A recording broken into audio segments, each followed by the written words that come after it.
Hello દોસ્તો, good morning. Chandkheda પછી હવે રાણીપનો વારો. રાણીપ, ન્યૂ રાણીપ બંનેની અંદર આપણા વિદ્યાર્થીઓએ બહુ સરસ પરિણામ લાવ્યા છે. આજે દોસ્તો છોકરાઓની જેમ છોકરીઓ પણ હવે ફિઝિક્સ જેવા વિષયની અંદર પણ તૈયારીમાં ક્યાંય પાછળ નથી પડતી.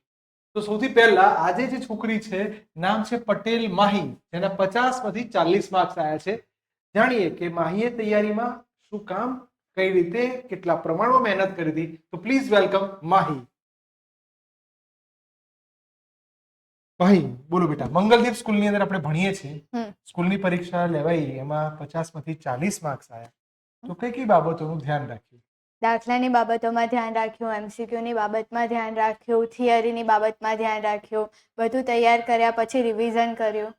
ઓકે, તો બહુ સરસ વાત કરી કે સર થિયરી, દાખલા, એમસીક્યુ ત્રણેયમાં મહેનત કરવી પડશે અને ખાસ આવશે રિવિઝન.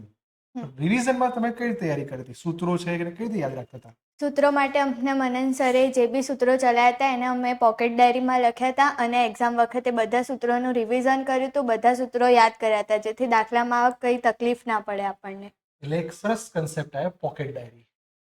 ફિઝિક્સની અંદર મોટાભાગના બાળકોને સૂત્રો યાદ નથી રહેતા, તો એ સૂત્રોને ડાયરીમાં લખી દેવાથી અને વારંવાર એને જોવાથી એ સૂત્રો આપણને યાદ રહી જાય. તો એ સૂત્રો યાદ રહ્યા એટલે દાખલામાં સરસ તૈયારી થઈ ગઈ.